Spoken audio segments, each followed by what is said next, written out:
বৃষ্টি ও বন্যার অজুহাতে সব ধরনের সবজি ও কাঁচা পণ্যের দাম বেড়েছে। কাঁচামরিচ 7 টাকা থেকে লাফ দিয়ে প্রতি কেজি 400 টাকায় বিক্রি হচ্ছে। কোনো কারণ ছাড়াই বেড়েছে চালের দাম।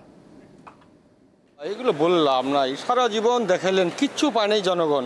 পাইছে কিছু না, এই দেখানোর চেয়ে না দেখাই ভালো, ঠিক না? মানুষের কত এই মিডিয়ার সামনে কথা বলবে, যারা মিডিয়াতে না বিরক্ত না, মিডিয়ারা তো অনেক কষ্ট করতেছে এই দেশের জন্য কিছু দেওয়ার জন্য, কিন্তু মিডিয়ারা তো পারতেছে কারা এগুলা করতেছে? যারা করতেছে তাদেরকে কেউ ধরতে পারতেছে না, পারে না। তো তাই আপনারা আর এত কষ্ট করিয়েন না এই দেশের জন্য। এই দেশের মানুষ কিছু পাবে না, কিচ্ছু পাবে না। যদি পাত দিলে এত কষ্ট করতো না বাংলাদেশের মানুষ। 18 কোটি 40-50 টাকায় কোনো বাজার নাই,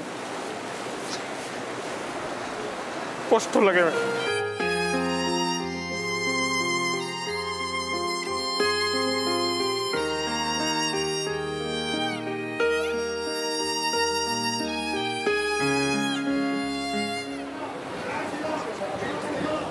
সব ধরনের চালে বস্তা প্রতি বেড়েছে 100 থেকে 150 টাকা করে। মিনিকেট 76 টাকা থেকে এখন 82-84 টাকা, নাজের শাইল 90 থেকে 92 টাকা ও মোটা চাল 60 টাকা কেজি দরে বিক্রি হচ্ছে। রাজধানীর কারণ বাজারে চালের আড়ত ঘুরে দেখা যায় বাজারে পর্যাপ্ত সরবরাহ রয়েছে। ব্যবসায়ীরাও বলেন কিছু অসাধু মিলাররা চালের দাম বাড়িয়েছে। প্রতি সপ্তাহে দাম বাড়ে। ঈদের আগে যে চালের দাম আসছিল আপনার মিনিকেট আসছিল 3500-3450, এটা বর্তমানে চলতে 4000 টাকা।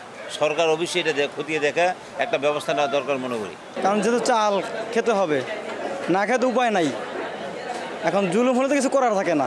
বৃষ্টি ও বন্যার খবর শুনলেই রাজধানীর কাঁচা বাজারগুলোতে বেড়ে যায় সবজিসহ নিত্যপণ্যের দাম। 2 সপ্তাহ আগেও কাঁচামরিচের দাম ছিল 60 টাকা কেজি। শুক্রবার হাতিরপুল বাজারে গিয়ে দেখা যায় 400 টাকা কেজিতে বিক্রি হচ্ছে কাঁচামরিচ। সবজির মধ্যে বেগুনের দাম সবচেয়ে বেশি। প্রকারভেদে 100 থেকে 140 টাকায় বেগুন বিক্রি হচ্ছে। শসা, করলা 100 টাকা, কাকরোল, কচুমুখী, ধুন্দুল, চিচিঙ্গা 80 টাকা কেজিতে বিক্রি হচ্ছে। এতে হিমশিম খাচ্ছেন ক্রেতারা। 3 দিন ধরে এমন দাম, প্রচুর দাম। আমরা 1 কেজি বেশি 400 টাকা কেজি, আমাদের 340 টাকা কেজি কিই না কাঁচামরিচ। সীমিত আয়ের লোক, তাদের পক্ষেই কষ্টকর হয়ে যায়, কারণ বাজেট তো সীমিত। মাছের দাম কিছুটা বাড়তি, তবে স্থিতিশীল রয়েছে গরু ও খাসির মাংসের দাম। দিলশা দানি, দীপ্ত সংবাদ, ঢাকা।